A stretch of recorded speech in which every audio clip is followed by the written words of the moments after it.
दोस्तों, आज की हमारी कहानी है जिग्नेश और भूमि के नाम। पिछली रात का दृश्य मेरी आंखों में अभी तक घूम रहा था। मेरे हाथ पांव बुरी तरह कांप रहे थे। जो मेरे साथ हो चुका था उसके बाद मेरी बर्बादी पक्की थी। मेरी सच्चाई मेरे पति के सामने आ चुकी थी। हमारी शादी को सिर्फ एक ही दिन हुआ था, लेकिन हमारे बीच ऐसी दरार पैदा हो चुकी थी जिससे मेरा घर बर्बाद हो सकता था। कहते हैं, अगर मर्द के दिल में राई बराबर भी शक आ जाए तो औरत की ज़िंदगी बर्बाद हो जाती है। जबकि उनके दिल में इस बार सिर्फ शक नहीं आया था, बल्कि सच्चाई उनके सामने खुलकर आ गई थी। जिस सच्चाई को छुपाने के लिए मैंने हर मुमकिन कोशिश की थी। मुझे अपना आप ख़त्म होता महसूस हो रहा था। मैं अपनी जेठानी और अपनी सास के बीच में बैठी हुई थी। मेरे पति मुँह दिखाई की रस्म के इंतजाम देखने के लिए बाहर गए हुए थे। अचानक ही मेरी सास कमरे से बाहर गई तो मेरी शादीशुदा ननद मेरे बगल में आकर बैठ गई और मुझे छेड़ते हुए बोली, भाभी जी, कल रात की दास्तान तो सुनाइए। आखिर हमारे भाई ने आपकी खूबसूरती को किस तरह सराहा है। ये कहते ही वो जोर से हंस पड़ी और उसकी इस हंसी में बाकी लोगों की हंसी भी शामिल हो गई और रात का दृश्य मेरी आंखों के सामने किसी फिल्म की तरह लहराने लगा था। विदाई के वक्त मेरे माँ बाप मुझे बस नम आंखों से देख रहे थे। मेरी माँ ने मुझे गले तक नहीं लगाया था और अपनी माँ की नाराज़गी की वजह मैं जानती थी, लेकिन मैं बेबस थी। मैं एक बार अपनी माँ के गले लगना चाहती थी, उन्हें महसूस करना चाहती थी। आखिर को वो मेरी माँ थीं। सारी ज़िंदगी उन्होंने ही मुझे पाला था, मगर उन्होंने मुझसे रुख फेर लिया था। उन्होंने इतना ख्याल भी नहीं किया कि आसपास मेहमान खड़े हैं, मेरे ससुराल वाले भी मौजूद हैं, लेकिन वो मुझसे इतनी नाराज़ थीं कि खामोशी से महफिल छोड़कर अपने कमरे में चली गई थीं। मेरे ससुराल वाले मुझे विदा करवाकर घर ले आए थे। मेरा स्वागत बहुत ही अच्छे तरीके से किया गया था। मैं अपनी सास के बगल में बैठी सभी नज़ारे देख रही थी। हर एक के चेहरे पर मुस्कान थी, सभी खुशगप्पियों में मशगूल थे। मेरी सास ने अपने परिवार की सारी रस्में निभाई थीं। उसके बाद मेरी जेठानी मुझे मेरे पति के कमरे में पारंपरिक दुल्हनों की तरह बिठाकर चली गई थी। कुछ देर बाद ही कमरे का दरवाज़ा खुला था और मेरे पति कमरे में दाखिल हुए। उन्हें एक नज़र देखते ही मुझे अपने दिल की धड़कनें बिखरती हुई महसूस हुई थीं। मुझे शर्म नहीं आ रही थी, क्योंकि मैं घबराहट का शिकार थी। मुझे बस एक ही डर था कि अगर मेरे पति को मेरा राज पता चल गया तो मेरा क्या होगा। यही सोच सोच कर मेरी हालत ख़राब हो रही थी। वो कदम कदम चलते हुए मेरे करीब आए थे और मेरे पास आकर बैठ गए। वो मेरा हाथ थामते हुए बोले, उम्मीद करता हूँ तुम मुझे समझने की कोशिश करोगी और मैं तुम्हें समझना चाहता हूँ। मेरी ज़िंदगी में तुम पहली और आखिरी लड़की हो और ऐसी ही उम्मीद मैं तुमसे रखता हूँ। जबकि उनकी ये बात सुनकर डर के मारे मेरे माथे पर पसीने आ गए थे। उन्होंने मेरा हाथ थामकर अपने होठों से लगाया और अपनी जेब में हाथ डालकर अंगूठी निकाली थी। मुझे अपना दिल बेकाबू होता महसूस हो रहा था। उन्होंने मेरी उंगली में अंगूठी पहनाई और एक बार फिर मेरे हाथ को चूमकर बोले, कुछ देर के लिए हमें इजाज़त दें और प्लीज़ आप बिस्तर से उठ जाएं। मुझे सफ़ेद चादर बिछानी है। मैंने माँ को बोला भी था, लेकिन वो मेरी बात समझ नहीं पाई थी शायद। वो ये कहकर मेरा हाथ थाम चुके थे, जबकि मैं उन्हें डरी हुई निगाहों से देख रही थी। ऐसा लगता था जैसे मेरी जान निकलने वाली हो, मगर मैंने अपनी भावनाओं पर काबू पाया और उनकी ओर देखते हुए सवालिया लहजे में बोली, क्यों जिग्नेश जी, मैं बिस्तर से क्यों उठूं और आप सफ़ेद चादर क्यों बिछाना चाहते हैं? ये चादर भी तो ठीक है ना? मेरी आवाज़ कांप रही थी, जबकि वो मुझे देखते हुए ठंडे लहजे में बोले, आजकल की लड़कियों का कोई भरोसा नहीं। मैं तो बस ये देखना चाहता हूँ कि तुमने मुझे धोखा तो नहीं दिया। मेरे हाथ पैर बुरी तरह कांप रहे थे और मैं एक बार फिर अनजान बनते हुए बोली, मैं आपकी बातों का मतलब नहीं समझ पा रही। आप आखिर कहना क्या चाहते हैं? जबकि वो मुझे मेरे बाजू से थाम कर बिस्तर से नीचे खड़ा कर चुके थे और मेरे माथे पर एक प्यार भरा चुम्बन देते हुए बोले, जान, अभी सब कुछ मालूम हो जाएगा कि मैं क्या चाहता हूँ। वो ये कहकर अलमारी की तरफ बढ़े, जबकि मैं किसी भी तरह उन्हें रोकना चाहती थी। मैंने बिस्तर पर बिछी हुई लाल चादर को देखकर चैन की सांस ली थी, लेकिन अब अपने पति को अपने ही हाथों से सफ़ेद चादर बिछाते देखकर मेरा दम निकलने की कगार पर था। मुझे बहुत घबराहट महसूस हो रही थी। मैं एक बार फिर उनके रास्ते में आ गई और उनके हाथों को अपने हाथों से थामते हुए बोली, फिजूल में आप इतनी मेहनत कर रहे हैं। ये चादर ज़्यादा प्यारी लग रही है। छोड़िए सफ़ेद चादर, कल बिछा लेना। अभी हम इसी पर बैठकर कुछ प्यार भरी बातें करते हैं। मैं उन्हें अपनी बातों में उलझाना चाहती थी, लेकिन वो काफ़ी समझदार इंसान थे। वो मुझसे पूरे 6 साल बड़े थे और मुझसे ज़्यादा समझ रखते थे। इसीलिए उन्होंने मेरे गाल पर हाथ रखकर मुझे एक तरफ किया और मेरी आंखों में झांकते हुए बोले, परेशान मत हो, इस पर बैठकर भी हम बहुत अच्छे से बात कर सकते हैं। मुझे बस थोड़ा सा वक्त दो। ये कहते ही उन्होंने वो चादर खींचकर बिस्तर से उतार दी और सफ़ेद चादर बिछा दी थी। मेरे रोंगटे खड़े हो गए थे। सफ़ेद चादर बिछाने के बाद वो मेरी तरफ मुड़े और मेरा हाथ थाम कर बोले, आओ अब इस पर बैठकर हम दोनों बातें करते हैं। मुझे तो मम्मी पर भी गुस्सा आ रहा है कि उन्होंने मेरी बात को अहमियत क्यों नहीं दी। बेवजह मैंने तुम्हें परेशान कर दिया। ये कहते ही उन्होंने मुझे अपनी बाहों में ले लिया था। मेरे हाथ पांव कांपने लगे थे। मैं उन्हें रोकना चाहती थी, लेकिन अब सब कुछ मेरी पहुंच से दूर था। वो मुझे लेकर बिस्तर पर बैठ चुके थे। मैं अब उनकी मजबूत बाहों में थी। मैंने मन ही मन सोच लिया था कि आज की रात मैं उन्हें अपने करीब नहीं आने दूंगी तो मसले की कोई बात ही नहीं होगी। मगर मैं इस बात को बिल्कुल ही भूल चुकी थी कि सामने बैठा वो इंसान मुझसे छोटा नहीं बल्कि मुझसे उम्र में बड़ा है और हमारा कोई प्रेम विवाह नहीं हुआ था, बल्कि ये एक अरेंज मैरिज थी और इन शादियों में सिर्फ औरत को ही सब्र से काम लेना पड़ता है। मैं कुछ कहती उससे पहले ही मेरे पति ने मेरी कमर में अपना हाथ डाला था, जबकि मैं घबराकर उनसे थोड़ी अलग हुई थी और उनकी ओर देखते हुए बोली कि जिग्नेश जी, मैं अभी इन सब चीज़ों के लिए तैयार नहीं हूँ। मुझे थोड़ा सा वक्त चाहिए। मुझे आपसे कुछ बातें करनी है। मेरी बात सुन लें।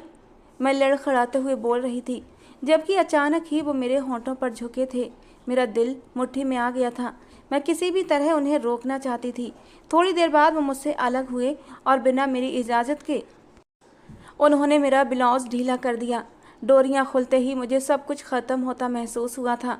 मैंने उनके सीने पर हाथ रखा और उनकी आंखों में झांकते हुए बोली, जिग्नेश जी, मेरी बात तो सुन लें। मैं अभी इन सब चीज़ों के लिए तैयार नहीं हूँ।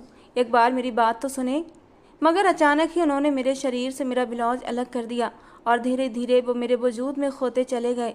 फिर हम दोनों के बीच कुछ ऐसे कमज़ोर पल आए कि मुझे अपना आप बहकता हुआ महसूस हुआ। मैं जानती थी कि सुबह होने के बाद क्या हंगामा होगा, लेकिन इस पल अपने पति की संगत को महसूस करना चाहती थी, इसलिए सारी बातों को भुला दिया था। धीरे धीरे वो मेरी मोहब्बत की गहराइयों में खोते चले गए थे। वो रात कतरा कतरा पिघल रही थी। उनकी मीठी मीठी सरगोशियाँ, उनकी चाहत भरी आंखें मुझे बहुत कुछ बता रही थीं। उनकी शरारतें बढ़ती ही जा रही थीं और आखिर में उन्होंने मुझे अपने आप में समा लिया था। हम दोनों कब एक दूसरे से लगे सो गए थे, इस बात का न मुझे पता हुआ और न ही मेरे पति को। सुबह करीब 10 बजे मेरे दरवाजे पर किसी ने हल्की सी दस्तक दी थी और मेरी आंखें फ़ौरन खुल गई थीं। मैं अपने पति की बाहों में थी। उनका चेहरा मेरे चेहरे के बेहद करीब था। फ़ौरन ही मेरे चेहरे पर शर्म के आसार आने लगे थे, मगर अचानक ही मेरी आंखों के सामने कल रात का एक एक मंजर घूम गया। उन्होंने सफ़ेद चादर बिछाई थी, यानी मेरा सच उनके सामने आ चुका था। मैंने फ़ौरन ही उस चादर को देखा तो मुझे अपना आप ख़त्म होता महसूस हुआ। सांस सीने में कहीं अटक गई थी। मैं कुछ कहती इससे पहले ही जिग्नेश ने मुझे एक बार फिर अपनी पनाहों में जकड़ा। मैं अब उनके वजूद से दूर होना चाहती थी, लेकिन वो एक बार फिर मुझ में खो गए थे। थोड़ी देर बाद वो मुझसे अलग हुए तो उनके चेहरे पर एक सुकून भरी मुस्कान थी। उन्होंने मेरी तरफ देखते हुए प्यार भरे लहजे में कुछ शेर कहे और मेरे गाल को सहलाते हुए मुझे नहाने की सलाह दी, जबकि मैं बेखुदी में बोली, नहीं, पहले आप जाएं, उसके बाद मैं चली जाऊंगी। उन्होंने सिर नामे हिलाया और मुझे देखते हुए बोले, नहीं, आपको तैयार होने में कुछ वक्त लगेगा और मुझे थोड़ा कमरे में काम है, इसलिए जाएं, आप नहा लें। अब उनका लहजा थोड़ा सर्द मालूम हो रहा था। मैंने थूक निगला और खामोशी से बाथरूम में चली गई थी। मुझे मालूम था अब मेरे साथ क्या होना था। बाथरूम में मैंने जानबूझकर काफ़ी वक्त लगाया था। मेरी हालत काफ़ी ख़राब हो रही थी। पाँव और हाथ कँपा रहे थे। थोड़ी देर बाद मैं नहाकर गीले बालों के साथ कमरे में आई तो बिस्तर पर सफ़ेद चादर मौजूद नहीं थी, यानी जिग्नेश उस चादर को उतार चुके थे। अब पहले वाली चादर ही मेरे बिस्तर पर बिछी हुई थी और वो भी कमरे में मौजूद नहीं थे। तैयार होने के बाद मैं काफ़ी देर तक कमरे में ही बैठी उनके आने का इंतज़ार करती रही, लेकिन उन्होंने नहीं आना था और वो नहीं आए। थोड़ी देर बाद मेरी ननद कमरे में आई और मुझे नीचे आने की सलाह दी। मैं कपकपाते लहजे में उससे जिग्नेश का पूछा और उसने सिर्फ इतना बोलकर नीचे की राह ली कि भाई काफ़ी देर से नीचे बैठे आपका इंतज़ार कर रहे हैं, बस आप तैयार होकर नीचे आ जाएं, फिर नाश्ता शुरू करते हैं। जबकि मैंने एक पल के लिए सुकून का सांस छोड़ा था कि चलो कुछ न सही उन्होंने मेरा इंतज़ार तो किया। मैं जैसे ही नीचे गई उनकी आंखें मुझे बहुत कुछ जता चुकी थीं। उनके चेहरे पर चट्टानों जैसी सख्ती थी। उनका बस नहीं चल रहा था कि वो मुझे अभी के अभी ख़त्म कर दें। यकीनन उन्हें मेरा सच पता चल गया था। अचानक ही मेरी ननद ने मुझे दोबारा ठोकर दी तो मैं होश की दुनिया में लौटी और वो सारे मंजर मेरी आंखों के सामने से हट गए थे। सामने मेरी जिठानी ननद बैठे हुए मेरी तरफ देख रहे थे। मेरी ननद खिलखिलाते हुए बोली, ऐसा भी मेरे भाई ने कल रात आपके साथ क्या कर दिया जो आप अभी तक उनके ख्यालों में ही गुम हैं? लगता है मेरे भाई बहुत पहुंची हुई चीज़ हैं। पहली रात में ही उन्होंने मैदान मार लिया है। उन लोगों की अर्थपूर्ण बातों ने मेरा खून सुखा दिया था। मैंने सिर नाम में हिलाया और खामोशी से सिर झुका लिया था। जो खुशी सुबह जागते वक्त मेरे चेहरे पर आई थी वो अब कहीं ढूंढने से भी नहीं मिल रही थी। इसी तरह की महफिल जमी रही। थोड़ी देर बाद मेरी सास ने आकर सबको पार्लर जाने की हिदायत दी। क्योंकि कल विदाई लेट हुई थी तो आज मुँह दिखाई का फंक्शन था। मेरी बुकिंग मेरी जेठानी के साथ थी। पार्लर जाते ही मेरी जेठानी मुझे लेकर एक कोने में बैठ गई थी और मेरी तरफ सवालिया निगाहों से देखते हुए बोली, भूमि क्या हुआ है, तुम खुश क्यों नहीं लग रही हो? कोई बात हुई है क्या? मुझे अपनी बड़ी बहन समझकर बता सकती हो। मैं किसी से कुछ नहीं कहूँगी बल्कि तुम्हें एक अच्छा मशवरा दूंगी ताकि तुम्हारी ज़िंदगी सुकून में आ जाए। और मैं सुबह से नोट कर रही हूँ कि तुम किसी परेशानी में हो और मैंने जिग्नेश को भी देखा था, वो भी मुझे कुछ ज़्यादा खुश नहीं लग रहा था। तुम दोनों के बीच कुछ हुआ है क्या? मेरी आंखें बाहर आई थीं। मुझे समझ नहीं आ रहा था कि मैं इस औरत को अपने दिल का हाल बताऊं या ना बताऊं। मगर अचानक ही मुझे अपनी माँ की एक नसीहत याद आई कि जो तुम कर चुकी हो उसे सिर्फ राज रखना और अगर किसी को बताना हो तो वो सिर्फ तुम्हारा पति हो, इसके अलावा कोई और नहीं। क्योंकि ये दुनिया सिर्फ मजाक उड़ाने के लिए है। तुम्हारा अपना वही है जो तुम्हारे दिल के करीब है, जिस पर तुम्हें यकीन है कि वो तुम्हारा राज रखेगा। और मैं इस औरत के बारे में कुछ भी नहीं जानती थी कि ये किस नेचर की मालिक है। मैंने सिर को नाम में हिलाया और बस इतना बोलकर बात को ख़त्म कर दिया कि मुझे मेरे माँ बाप की याद आ रही थी। इसके अलावा कोई और बात नहीं है। जबकि उसने भी मुझे ज़्यादा कुरेदना ज़रूरी नहीं समझा। शायद वो भी जान चुकी थी कि मैं उसे अपने दिल की कोई बात करना नहीं चाहती।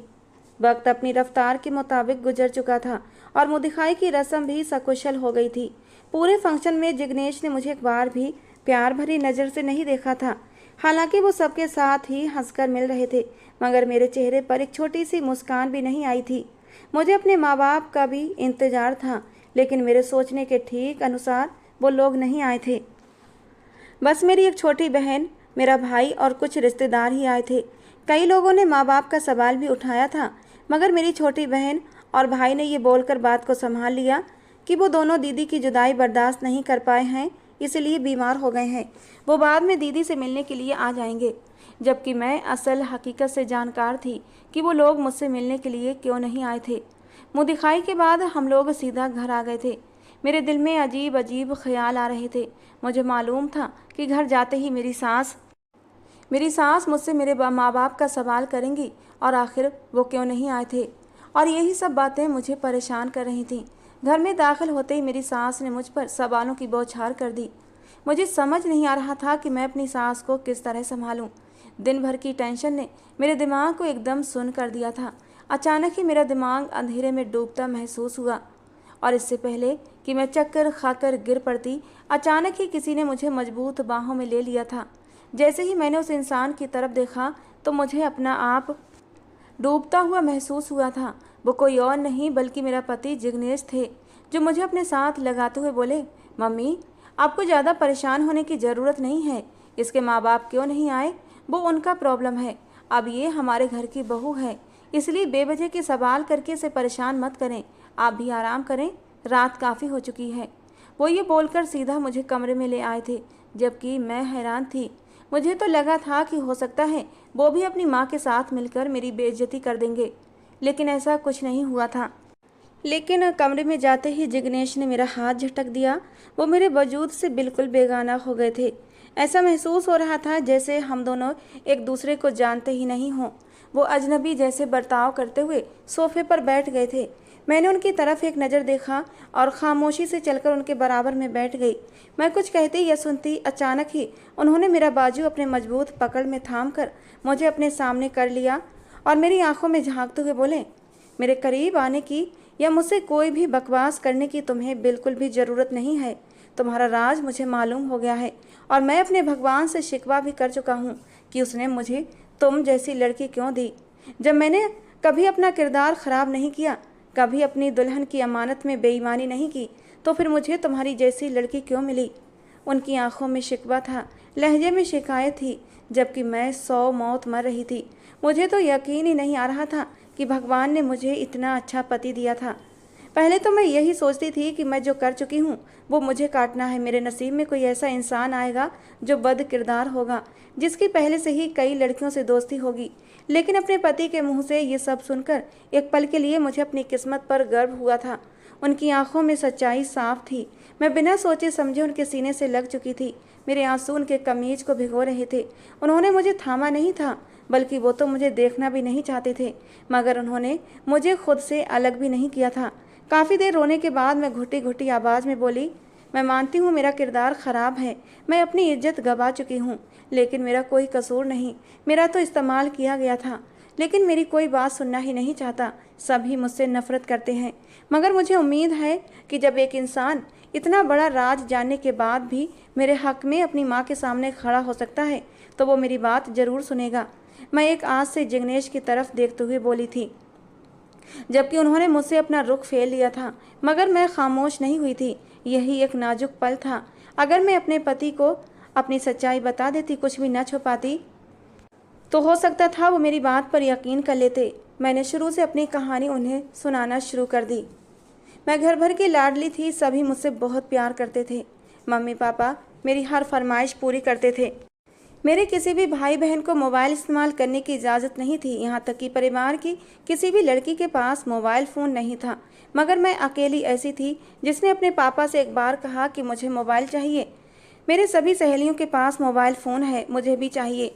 मेरे पापा ने मेरी इस ख्वाहिश को एकदम से पूरा किया था और मुझे एक टच फ़ोन ला कर दिया था। इस मोबाइल को पाकर मैं इतनी खुश हुई थी कि कोई हद नहीं।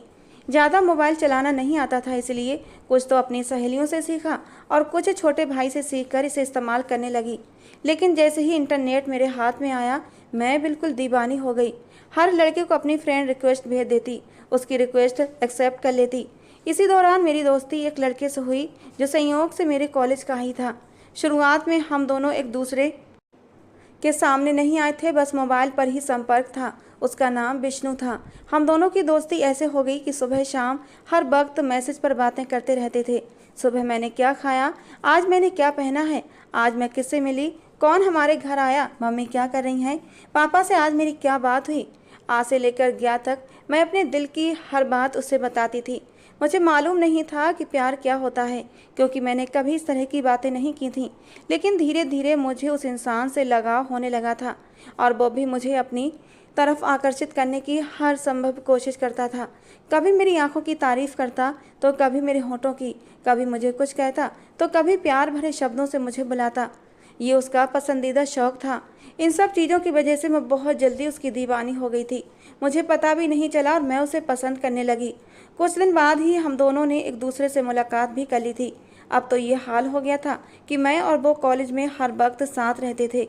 मेरे मम्मी पापा को ये बात मालूम नहीं थी और मुझे डर भी था कि अगर उन्हें पता चला तो बवाल हो जाएगा, क्योंकि हमारे परिवार में लड़कों से दोस्ती करना गलत माना जाता है। मैंने सबसे अपनी दोस्ती छिपा रखी थी। धीरे धीरे हमारे संबंध बढ़ते जा रहे थे, लेकिन अब मैं इन संबंधों को रोकना चाहती थी, क्योंकि मुझे अब उसकी नज़रें अच्छी नहीं लगती थीं। उसका छूना मुझे पसंद नहीं आता था। मुझे उसका हाथ पकड़ना और बार बार मुझे किस करना अच्छा नहीं लगता था। जब भी मैं उसे छोड़ने की बात करती तो वो मुझे माफ़ी मांग लेता कि आगे से ऐसी हरकत नहीं करूँगा। और मैं भी उस समय नाजुक उम्र में थी, इतनी समझ नहीं रखती थी, और मैं उसकी माफ़ी मांगते ही फ़ौरन पिघल जाती। वैलेंटाइन डे के दिन उसने मुझे प्रपोज़ किया था और मैंने उसका प्रपोजल स्वीकार कर लिया था, ये सोच कर कि वो मुझे पसंद करता है, मेरा अच्छा दोस्त भी है। मुझे लगा कि हमारी जोड़ी अच्छी रहेगी, लेकिन मुझे नहीं पता था कि वो सिर्फ मेरा शरीर हासिल करना चाहता था। शायद वो जान चुका था कि मैं एक नासमझ लड़की हूँ और मुझे दुनियादारी की ज़्यादा समझ नहीं है। उसने इसी बात का फ़ायदा उठाकर मुझे अपने रंग में रंगना शुरू कर दिया। पहले मैं छोटे कपड़े पहनने से बचती थी और ख़ुद को सजाती संवारती भी नहीं थी, लेकिन उसके कहने पर मैंने छोटे कपड़े पहनना शुरू कर दिए थे और तैयार होकर कॉलेज जाती थी। ये सारे बदलाव मेरी माँ महसूस कर रही थी, लेकिन उन्होंने मुझे कभी नहीं टोका। घर के लाडली होने की वजह से मुझे हर चीज़ की इजाज़त थी। वक्त बीत रहा था और उसने एक दिन मुझे अपने साथ होटल चलने की मांग की थी। मैंने तुरंत ही उसकी इस बात को मना कर दिया था, क्योंकि मुझे डर था अगर मेरे परिवार में किसी को इस बात का पता चला तो वो मुझे मार डालेंगे। लेकिन उसने मुझे वादे और कस्में दे दिए। कब उसकी बातों में मैं फंसी कुछ पता ही नहीं चला। मैं हमेशा कॉलेज के बाद सीधे घर आती थी, लेकिन वो मुझे ज़बरदस्ती होटल ले गया। वहाँ जाकर मैंने सोचा कि शायद वो मेरे साथ खाना वाना खाकर लौट आएगा, लेकिन उसने होटल के कमरे की चाबी ली और मुझे सीधा ऊपर ले गया। मैं उसे रोकना चाहती थी, लेकिन वो तो बिल्कुल ही बदल चुका था। कमरे में पहुंचते ही उसकी आंखें बदल गई थीं और धीरे धीरे वो मेरे शरीर में खोता चला गया। पहले मैं उसे रोकने की बहुत कोशिश की, लेकिन जब मैं बेबस हो गई तो मैंने खुद को ढीला छोड़ दिया था, ये सोचकर कि कोई बात नहीं, जल्दी ही हम दोनों की शादी हो जाएगी। इतना कहकर मैं एकदम से खामोश हो गई थी। मेरे आंसू मेरे गालों को भिगो चुके थे। मैं जानती थी कि ये सारी बातें मेरे पति को बहुत बुरी लग रही होंगी। उनका गुस्सा बहुत बढ़ गया होगा, लेकिन उन्हें हकीकत से रूबरू कराना बेहद ज़रूरी था। मैंने आगे बोलना शुरू किया कि उस दिन उसने मेरे शरीर का इस्तेमाल करके मुझे छोड़ दिया था। मैं घर पहुंची तो मेरे पापा घर पर ही मौजूद थे। न जाने उन्हें किसने मेरे होटल की एक तस्वीर भेज दी थी। उसे देखकर उन्होंने मुझ पर बहुत गुस्सा किया था, मुझे बहुत सुनाया था। मुझे तो इस बात का डर था कि अगर पापा को इस बात का पता लग गया कि मैं उसके साथ सिर्फ होटल ही नहीं गई थी, बल्कि उसके कमरे में उसके बेड पर मैं दिन बिताकर आई हूँ, तो वो मेरा क्या हाल करेंगे। पापा ने मुझसे मेरा मोबाइल ले लिया, लेकिन मैं कॉलेज जाकर उससे बात कर लेती थी।